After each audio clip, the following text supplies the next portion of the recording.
안녕하십니까. 탐사기획 돌직구 40입니다. 날씨가 본격적으로 추워지고 있습니다. 추운 날씨도 반갑지는 않지만 반갑지 않은 손님이 또 하나 있습니다. 바로 미세먼지인데요. 보통 미세먼지 하면 황사가 심한 봄철에 문제가 될 거라 생각하기 쉬운데 겨울에도 방심하면 안 된다고 합니다. 바로 중국에서 겨울철 난방을 시작하기 때문이라는데요. 물론 중국발 미세먼지의 경우에는 우리가 현실적으로 할 수 있는 게 별로 없죠. 하지만 울산 안에서 만들어진 미세먼지라면 문제가 좀 심각합니다. 울산 지역의 미세먼지는 어느 정도로 심각한지, 또 먼지를 줄이려는 대책은 어느 정도 진행이 되고 있는지 유희정 기자와 알아보겠습니다. 어서 오십시오. 최근 울산 지역 미세먼지가 많이 늘고 있다면서요? 네, 지난 9월부터 이미 그런 조짐이 보이기 시작했습니다. 보통 1시간 평균 수치를 기준으로 했을 텐데요. 나쁨 단계인 81 마이크로그램 이상을 기록한 지점이 있었던 날이 열흘이었습니다. 그다음에 초미세먼지의 경우에도 나쁨 단계인 51 마이크로그램을 넘긴 지점이 있었던 날이 5일이고요. 사실 9월이면 아직 가을이었을 시점인데 이미 좋지 않은 수치가 나타나기 시작한 겁니다. 예, 9월이면 아직 중국이나 우리나라에서도 난방을 시작할 때도 아니고요. 그리고 중국에서 특별히 먼지가 발생했다는 뉴스를 본 기억도 없거든요. 그런데 울산에서 왜 이렇게 수치가 높았던 걸까요? 그러니까 결국은 우리나라 안에서 또 특히 울산 안에서 원인을 찾을 수밖에 없는 겁니다. 특히 울산은 대규모 공단이 많은 도시라는 점에 주목을 해야 될 것 같은데요. 울산 지역의 미세먼지 오염 실태는 어느 정도고 원인은 무엇인지 알아봤습니다. 눈에 보이지도 않고 맛도 냄새도 없는 미세먼지. 사람의 감각으로는 알아낼 수 없다 보니 그 어떤 환경오염보다도 걱정스러울 수밖에 없습니다. 저희는 아이가 있기 때문에 아무래도 좀 많이 신경이 쓰이죠. 미세먼지 이런 게 또 왜 뉴스에서 미세먼지 그게 폐 쪽에 안 좋다고 들어서 네. 그래서 조금 신경 많이 쓰고 있어요. 네. 자전거 타고 하면은 운동하고 나서 이래 가만 입에서 칼칼한 냄새 뭔가 좀 느낌이 코에서 하고 좀 많이 있어요. 미세먼지 문제는 전국 어디에서나 골칫거리지만 울산에 사는 사람이라면 조금 다른 이유로 다른 지역의 사람들보다 조금 더 많이 걱정할 수밖에 없는 게 현실입니다. 공단에서 공단 관리를 잘해야지. 어차피 울산에 공장이 많으니까 공단에서 매연 같은 거 그런 걸 좀 적게 배출도 안 되도록 그렇게 하면 큰일 났죠. 보통 미세먼지의 근원은 두 군데로 지목되고 있습니다. 하나는 중국에서 날아오는 먼지, 또 다른 하나는 우리나라에서 자체적으로 생겨나는 먼지인데요. 울산은 어느 쪽의 영향을 더 많이 받고 있을까요? 한국환경기술원과 안양대학교 기후융합연구소가 운영하고 있는 대기질 예보 시스템입니다.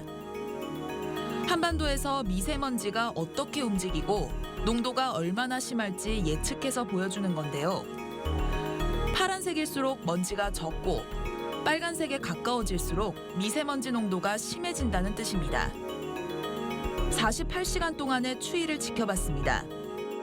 전국이 미세먼지가 거의 없는 파란색일 때도 울산은 노란색입니다.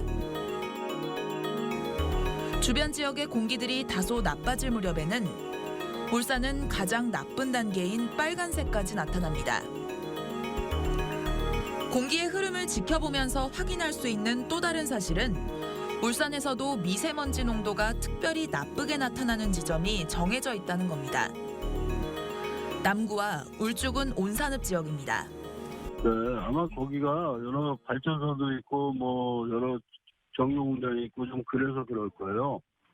화력발전소 같은 데서 나오거나 정유공장에서 나온 게 그게 좀 높게 나오는 거거든요.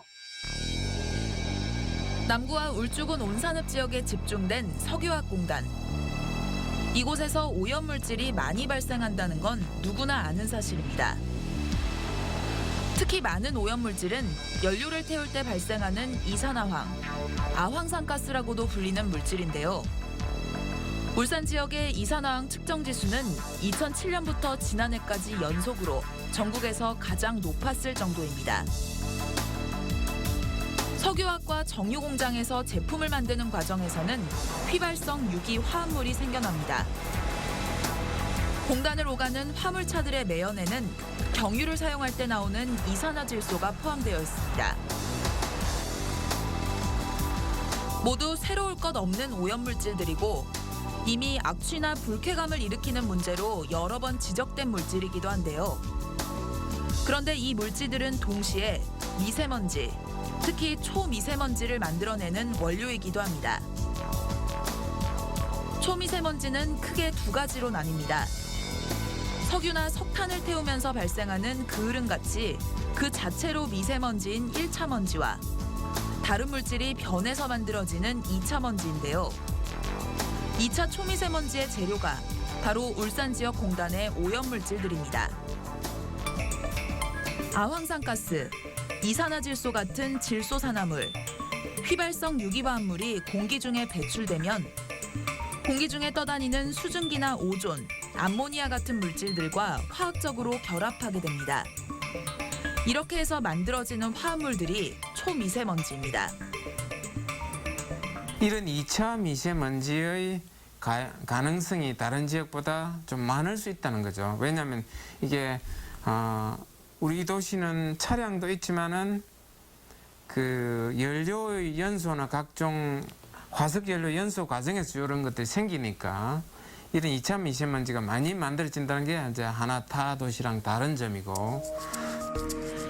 실제로 지난 2010년부터 2013년까지의 울산 지역의 오염물질 농도 측정 자료를 봐도 아황산가스의 황산화물과 질소산화물의 농도가 높게 나타나는 지역과 미세먼지 농도가 높게 나타나는 지역이 거의 비슷하게 나타납니다. 휘발성 유기화합물의 60% 이상이 휘발유를 포함해 벤젠과 톨루엔, 자일렌 같은 유기용제를 사용하는 과정에서 생겨나고 황산화물의 절반 이상이 생산 공정과 제조업체의 연소 과정에서 생성된다는 점을 고려한다면 울산에서 미세먼지 수치가 높게 나타나는 건 당연한 결과에 가깝습니다. 울산 지역의 미세먼지의 양은 얼마나 될까요? 최근 5년 동안의 미세먼지 평균 농도를 알아봤습니다. 2009년 이후로 울산 지역의 미세먼지 평균 농도는 50을 약간 밑도는 수준을 유지하고 있습니다.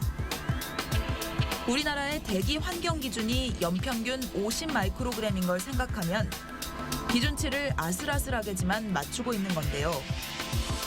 하지만 선진국의 기준을 적용하면 사정이 달라집니다. 영국과 EU에서는 연평균 40 마이크로그램이 기준이라 울산은 이 기준에 따르면 5년 연속 기준 초과입니다. 세계보건기구는 연평균 20 마이크로그램을 미세먼지의 기준으로 제시하고 있기 때문에 이 기준대로라면 울산 지역의 미세먼지는 기준을 2배 이상 초과하게 됩니다. 초미세먼지의 경우도 마찬가지입니다. 초미세먼지는 공식적인 측정 기록이 지난해부터 나오기 시작했는데요. 지난 한 해 동안 울산 지역의 초미세먼지 측정소에서 나타난 기록을 보면 지역별로 20에서 28 마이크로그램 사이를 오가고 있습니다. 우리나라의 대기 환경 기준인 25 마이크로그램을 겨우 충족하거나 기준치를 초과하는 곳도 있는 셈입니다. 여기에 세계보건기구의 기준인 10 마이크로그램을 적용하면 모든 지역이 기준치를 2배 이상 넘기게 됩니다. 워낙 안 좋았으니까 그거에 비하면 좋을 수는 있겠죠. 근데 그거를 절대적인 어떤 이 비교로 놓고 보게 되면 다른 도시라든지 아니면 현재의 다른 도시나 현재의 다른 나라의 주요한 도시라고 비교하면 형편없는 숫자인 거죠. 미세먼지가 건강에 특히 문제를 일으키는 건 그 크기가 너무 작아서 몸속으로 쉽게 침투되기 때문인데요. 이런 미세먼지에 중금속 성분이 함께 묻어 있다는 점이 위험을 더 키운다는 지적도 있습니다. 울산 지역의 미세먼지에 포함되어 있는 중금속의 성분을 분석해봤더니 소량이지만 납과 크롬, 비소 등 인체에 해로운 중금속들이 검출됐습니다. 지난해뿐만 아니라 매년 반복되고 있는 일입니다. 울산은 이제 이런 미세먼지 속에 산업 공정에서 나온 각종 뭐 중금속 같은 것들이 이 미세먼지 속에 이제 다시 들어갈 수 있겠죠. 그럼 그게 이제 미세먼지 안에 들어가게 되니까 결국 그것이 우리 몸으로 들어올 수 있는 가능성이 높아지는 거고. 울산 지역의 미세먼지는 그 양이나 성분에서 다른 지역에 비해 과도하게 심각한 편은 아닙니다. 하지만 명백한 오염원이 존재하고 먼지의 양이 좀처럼 줄어들지 않는다는 점에서 미세먼지는 여전히 시민들에게 적지 않은 불안의 대상이 되고 있습니다. 자기 심장이 안 좋았는데 올 그때가 8월 말쯤인데 왔는데 한 하룻밤 자는데 벌써 안 좋은 거 느껴가지고 경주 쪽으로 방을 옮겼나봐 이렇게 얘기하시더라고요. 저 비싸가지고 좀 처음엔 부담스럽더라고요. 그래서 일단 샀으니까는 그 다음부터는 열심히 틀고 있는데 뭐 필터 교체 이런 것 때문에 또 부가적으로 돈이 들어가니까는 거기도 좀 만만치 않은 것 같네.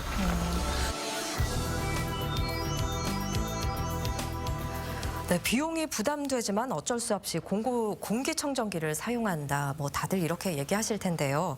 사실 이런 방법으로는 집안의 공기만 관리할 수가 있는 거고 밖으로 나간다면 또 미세먼지에 노출이 되는 거 아니겠습니까? 또 울산 시민 전체가 영향을 받는 공기 오염 문제를 왜 개인이 스스로 힘들여서 이걸 좀 피하려고 노력을 해야 하는지도 조금 이해가 되지 않는 부분입니다. 유희정 기자, 울산 지역의 미세먼지 농도가 평균적으로는 대기 환경 기준을 초과하지 않는다지만 선진국 기준을 따르면 굉장히 나쁘다는 결과가 나왔거든요. 우리나라 미세먼지 기준이 너무 느슨하다는 지적이 있었는데 아직 이 기준이 바뀌지 않았나 보네요. 네, 그렇습니다. 그 앞에서 미세먼지의 경우에 우리나라는 연평균 50 마이크로그램이 기준이지만 영국이나 EU는 40, 그다음에 세계보건기구에서는 20으로 기준을 잡고 있다고 전해드렸는데요. 이 세계 어느 나라에 비해서도 우리나라의 먼지 기준은 굉장히 관대한 편입니다. 하루 평균의 수치로 봤을 때 우리나라는 기준을 100 마이크로그램으로 잡고 있는데 캐나다는 이거의 4분의 1 수준인 25 마이크로그램으로 굉장히 엄격한 기준을 잡고 있고요. 또 중국이나 미국 정도를 제외하면 대부분 우리나라의 절반 수준인 50 마이크로그램을 요구를 하고 있습니다. 이 미국의 경우에는 하루 평균 기준이 150으로 돼 있어서 얼핏 보면 우리나라보다 좀 느슨한 기준 아니냐고 생각할 수가 있는데 이 150을 넘기는 날이 3년 중에 단 하루만 있으면 기준을 초과한 걸로 보기 때문에 훨씬 더 엄격한 규제입니다. 예, 그렇다면 우리나라가 이렇게 느슨하게 기준을 적용하는 이유는 무엇일까요? 이게 나라마다 오염 상황이나 기술 수준이 달라서 선진국의 기준을 우리나라에 그대로 가져다 쓸 수는 없다는 게 환경부의 설명입니다. 도표와 함께 정리를 해보겠습니다. 앞에서 세계보건기구가 하루 평균 50 마이크로그램, 또 1년 평균 20 마이크로그램으로 미세먼지의 기준을 잡고 있다고 말씀을 드렸는데요. 이 기준 말고도 잠정 목표라는 걸 뒀습니다. 만약에 나라의 상황에 따라서 이 목표를 한 번에 달성을 할 수 없다면 단계적으로 달성을 하라는 겁니다. 그래서 이걸 3단계까지 뒀는데요. 우리나라는 그중에서 두 번째 단계에 해당하는 기준을 쓰고 있습니다. 이 미세먼지 문제를 놓고 기관과 시민들의 시각 차이가 드러나는 지점이 바로 여기입니다. 그러니까 미세먼지가 발생하고 있으니까 불안하다고 얘기를 하면 기준치에 못 미치니까 괜찮다는 답변이 돌아오는 게 대부분인데요. 애초에 이 기준치 자체가 과도기적인 잠정 목표라는 걸 생각하면 이 기관들의 설명을 그대로 받아들이기는 좀 힘든 부분이 있습니다. 예, 그러니까 우리나라 기준이 세계보건기구가 권고한 기준보다 2단계 아래에 있는 건데요. 보통 미세먼지가 기준보다 적게 나오면 그 다음 단계로 우리가 기준을 좀 낮춰보자 이렇게 가는 게 당연한 거 아닌가요? 그렇습니다. 뭐 지역의 상황에 따라서 기준을 당장 다 바꿀 수는 없더라도 지속적으로 노력을 해야겠죠. 왜냐하면 그게 시민들의 건강과 직결된 문제이기 때문입니다. 이 세계보건기구에서는요, 권고한 기준대로 지켜야만 먼지로 인한 심폐질환과 폐암의 사망률을 가장 낮은 수준으로 유지할 수 있다고 얘기를 합니다. 만약에 어쩔 수 없이 앞에서 보여드린 잠정 목표를 따르게 되면요, 첫 단계에서는 권고한 기준보다 사망률이 15%나 높고요. 그 다음부터는 평균 한 6%씩 줄어드는 걸로 돼 있습니다. 그래서 우리나라는 두 번째 단계니까 아직도 세계보건기구가 권고한 것보다 사망률이 10% 가까이 높은 기준을 쓰고 있는 겁니다. 그러니까 기준보다 먼지가 적게 나온다고 해서 안심해라, 괜찮다 이렇게 말하기는 좀 어렵다는 겁니다. 예, 미세먼지를 줄이려는 노력에 더 힘을 쏟아야 할 것 같습니다. 그런데 보통은 공장에서 오염물질과 오염물질과 미세먼지가 같이 나온다고 생각을 하는데 오염물질 자체가 다시 미세먼지를 만들어내는 원인이 될 수 있다고 하니까 공단의 오염물질 자체를 줄이려는 노력도 필요하겠네요. 그렇습니다. 울산의 경우는 이 공장에서 나오는 오염물질 그리고 화물차들이 내뿜는 매연이나 날림먼지의 문제가 명확하게 드러나 있어서 사실 미세먼지 문제에 대한 해법이 이미 정해져 있는 상태입니다. 현장에서는 근데 미세먼지를 측정하는 첫 단계부터 이미 문제가 나타나고 있었습니다. 번화가에 설치되어 있는 대기질 안내 전광판. 오존이나 이산화질소 같은 유해한 대기오염 물질의 수치가 현재 어느 정도인지 실시간으로 알려주는 역할을 하는데요. 미세먼지의 수치도 이곳에 표시됩니다. 이렇게 전광판에 안내되고 있는 이 미세먼지 농도는 어디서 어떻게 측정되고 있을까요? 울산 지역에는 총 14곳의 대기오염 측정망이 설치돼 있습니다. 지역별로도 분배가 되고 공업지역이나 상업지역, 또 주거지역처럼 주변에 어떤 시설이 주로 분포하는지에 따라서도 이 측정시설이 분배가 되어 있습니다. 취재진은 이 시설들을 찾아다니며 어떤 식으로 미세먼지의 수치가 측정되고 있는지 알아봤습니다. 먼저 공단 지역입니다. 공장이 많은 물산의 특성을 반영해서 울산 지역의 미세먼지 측정망 14곳 중 3분의 1이 넘는 4곳이 공단 지역에 설치돼 있습니다. 그중 석유화공단에 설치된 미세먼지 측정망입니다. 3층 건물의 옥상에 지붕이 달린 컨테이너 박스 같은 게 세워져 있는데요. 보통 저 가건물 안에 측정기기들이 들어 있습니다. 그리고 그 건물 꼭대기에 얇은 원통형의 막대기 끝에 원반이 달린 것처럼 보이는 게 미세먼지를 측정하는 장치입니다. 보통 거기 있거든요. 그러니까 다른 공간에 설치되어 있는 또 다른 미세먼지 측정망. 앞에서와 거의 비슷한 모습입니다. 사실 거의 대부분의 미세먼지 측정망이 이와 비슷한 형태로 설치가 되어 있는데요. 설치된 모양도 그렇지만 위치가 특히 그렇습니다. 보통은 건물 옥상에서 다시 위로 가건물을 올리고 그 꼭대기에 측정 설비를 세우게 됩니다. 이렇게 측정을 하게 되면 지표면에서 한참 떨어진 높은 곳의 공기에서 미세먼지가 얼마나 되는지 수치를 알아보게 되는 겁니다. 이러면 대부분의 사람들이 오가는 지표면 근처의 공기와는 공기질에서 차이가 나지 않을까요? 환경부가 만든 대기오염 측정망 설치와 운영 지침을 확인해봤습니다. 미세먼지의 시료를 채취하는 설비는 사람이 생활하고 호흡하는 높이인 지상 1.5m에서 10m 이하의 범위에 설치하도록 되어 있습니다. 보통 건물의 한 층 높이가 2.5m에서 3m 정도니까 3층 건물의 옥상에 측정소를 세우고 그 위에 다시 채취 설비를 올리게 되면 대체로 규정 높이를 벗어나게 됩니다. 다른 미세먼지 측정망들은 상황이 어떤지 돌아봤습니다.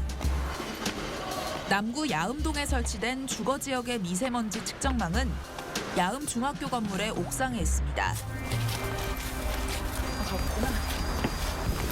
학교 건물의 높이는 5층. 여기서부터 이미 규정을 한참 넘겼습니다. 옥상에 가건물을 올리고 다시 그 위에 채취 설비를 세우게 되면 시료를 채취하는 맨 끝부분의 높이는 지상에서 15m가 넘어가게 됩니다. 울주군 온산읍 주거지역의 미세먼지 측정망은 남부종합사회복지관 위에 세워져 있습니다. 여기도 3층짜리 건물 옥상에 가건물을 세우고 그 위에 미세먼지 채취 설비를 올렸습니다. 역시 지상에서 10m를 넘기면서 고도지침에서 어긋나게 됩니다. 남구 신정 2동 주민센터에 세워진 미세먼지 측정망도 마찬가지입니다.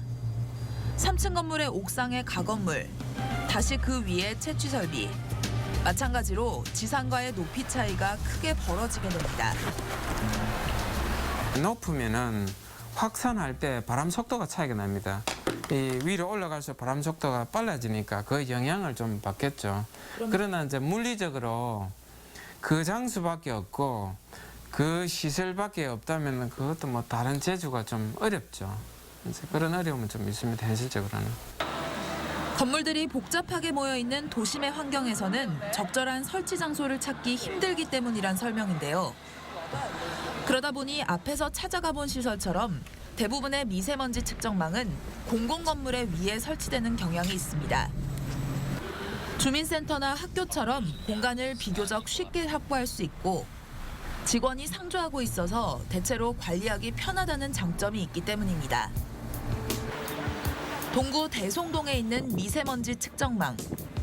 이곳은 동구 대송동 주민센터 건물에 설비가 마련돼 있습니다. 주변에 학교와 주택단지, 아파트 단지가 모여 있는 동구의 대표적인 주거 밀집 지역입니다. 이곳의 미세먼지 농도가 어느 정도 되는지 측정하는 것도 필요하겠죠. 문제는 동구 전체를 통틀어서 미세먼지를 측정하는 설비가 이곳 한 군데뿐이라는 겁니다. 대규모 조선소와 페인트 공장, 미세먼지 오염 가능성이 가장 높은 곳이자 하루에도 수만 명이 모여서 일하는 곳인데요. 동구 내에 이런 공업 지역의 미세먼지 농도가 얼마나 되는지, 혹시 기준치를 넘기지는 않는지 현재로서는 확인할 길이 전혀 없습니다. 측정 설비가 하나도 없기 때문입니다. 그다음에 산업 단지도 그 산업의 특징에 따라서 또 다른 오염의 특성들을 가질 수밖에 없는데 그러면 촘촘하게 그 산업 단지의 특성에 맞는 이런 측정 장치들을 이렇게 배치해 주면서 그거를 전체 이렇게 통합해서 관리할 수 있는 시스템으로 가야 되는데 그냥 형식 논리적으로 그냥 주거에 세개했으니까 산업에도 세개하고 이런 식으로 한다는 거는 이거는 조금 맞지 않는다 이렇게 생각을 하는 거죠. 얼마 전 울산시 의회에서는 미세먼지 예보와 경보에 관한 조례안이 통과됐습니다. 미세먼지 농도가 얼마나 될 수 있는지 확인할 수 있도록 정보를 제공하고 만약 미세먼지 상황이 좋지 않을 것이라고 판단될 때 하는 예보나 미세먼지가 실제로 심할 경우 내리는 경보를 누구나 쉽게 접할 수 있도록 전파를 해야 한다는 건데요. 조례를 만들므로 인해서 예경보조를 됨으로 인해서 시민들이 그 부분에 관심을 더 가지게 되고 또 주민들이 항의나 건의나 이런 부분이 좀 다양하게 좀 접수됨으로 인해서 시에서 더 이 미세먼지에 대해서 관심을 가지고 또 예방 노력을 하지 않겠나는 그런 취지입니다.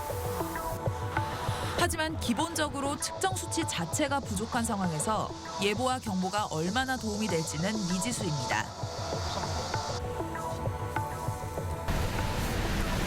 지난 9월 26일 온산 국가산업단지에서 미세먼지 줄이기 캠페인이 벌어졌습니다. 청소차가 동원되고 공단의 입주기업 직원들이 나와서 도로 주변의 먼지를 쓸어내고 주변을 정리합니다. 얼핏 보면 평범한 환경 정비나 청소 작업 같지만 이게 미세먼지를 줄이는데 제법 도움이 많이 된다고 하는 설명인데요.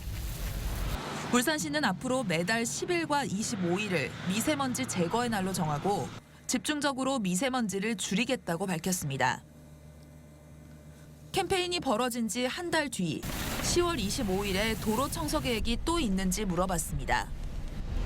요거는 회사 자체적으로 자발적으로 참여해달라는 그런 의미거든요. 따로 우리가 딱 지정을 해가지고 이때 꼭 해주십시오 이런 게 아니고 회사별로 알아서 이때 10일이나 25일쯤에 그 미세먼지를 좀 제거해달라는 그런 쪽으로 우리가 안내나 협조를 구한 겁니다. 도로 청소가 미세먼지 문제에 도움이 된다면 지자체가 직접 나서든 업체와 적극적으로 협력을 하든 청소 빈도를 높여야 한다는 지적이 나오는 대목입니다. 산업단지 내에 거기 도로변 미세먼지를 제거를 거의 안 하고 있습니다. 그래서 거기에 엄청나게 안 좋은 가루라든가 먼지들이 쌓여 있는데 또 거기에는 도로에 큰 차들이 막 다니거든요. 그게 이제 붕 떠가 올라왔다가 또 날리면 시내로 오고. 미세먼지의 주요 원인 중 하나인 경유자동차. 도로에서 발생하는 미세먼지를 줄이기 위해서는 경유차 대신 전기차 같은 친환경차를 늘려야 한다는 주장도 많습니다.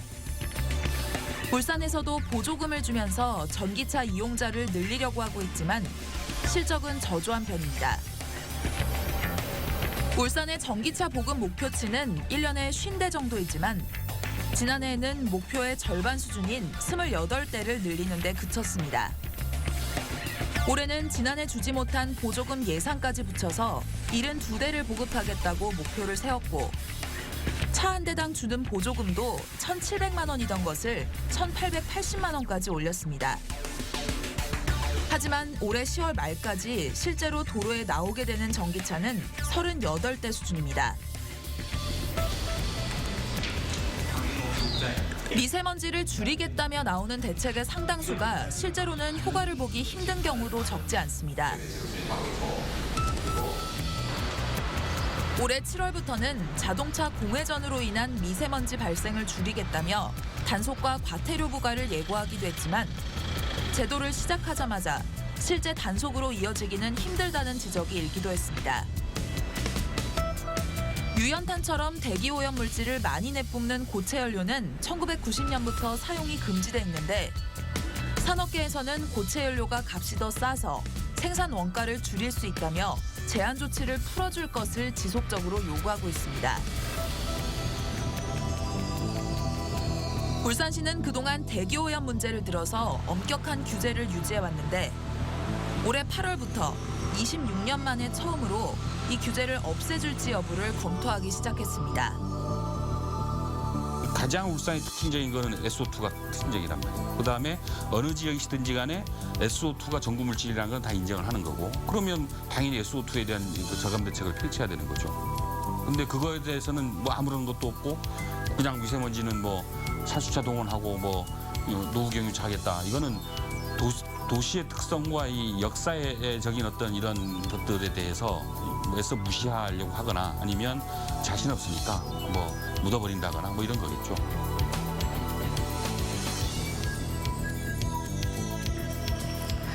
요즘 우리나라 곳곳에서 신뢰도가 떨어지는 발표가 꽤 많이 나타나고 있는데요. 미세먼지 측정 수치 발표부터 믿을 수가 없는 거라면 그 어떤 대책을 내놓더라도 시민들이 건강을 지킬 수 있을지 불안해할 수밖에 없을 거라는 생각이 듭니다. 유희정 기자, 시민들 입장에서는 일상생활에서 미세먼지를 피할 수 있는 방법을 좀 생각해 봐야 할 텐데요. 어떻게 대응하는 게 좋을까요? 가장 좋은 방법은 마스크를 쓰는 겁니다. 이건 측정 수치를 믿는다고 해도 꼭 필요한 부분인데요. 우리나라 미세먼지 수준 단계가 좋음, 보통, 나쁨, 매우 나쁨 이렇게 4단계로 가고 있는데 이 보통의 단계가 미세먼지 수준으로 봤을 때 31에서 80 마이크로그램인데 이미 여기서부터 세계보건기구의 권고 기준인 50을 넘는 부분이 생겨납니다. 그러니까 이 기준을 만들면서도 우리나라에서도 보통 단계에서는 환자군이나 아니면 만성 질환이 있으신 분들이 계속 노출이 되면 경미하더라도 영향을 미칠 수 있다. 이미 이렇게 얘기를 하고 있기 때문에 마스크 사용을 늘리는 것만이 답인 상황입니다. 예, 미세먼지 수치가 높아졌을 때 환기를 해야 하나 말아야 하나 의견이 많이 엇갈리고 있거든요. 어떻게 하는 게 맞는 걸까요? 결론부터 말씀드리면 그나마 나을 때 조금이라도 해라라는 게 답입니다. 음식을 조리하거나 아니면 빨래를 터는 것 같은 일상활동을 하다 보면 순간적으로 먼지가 굉장히 많이 발생을 하기 때문에 환기를 하지 않으면 집안이나 실내 공기가 굉장히 빠른 속도로 나빠지게 되거든요.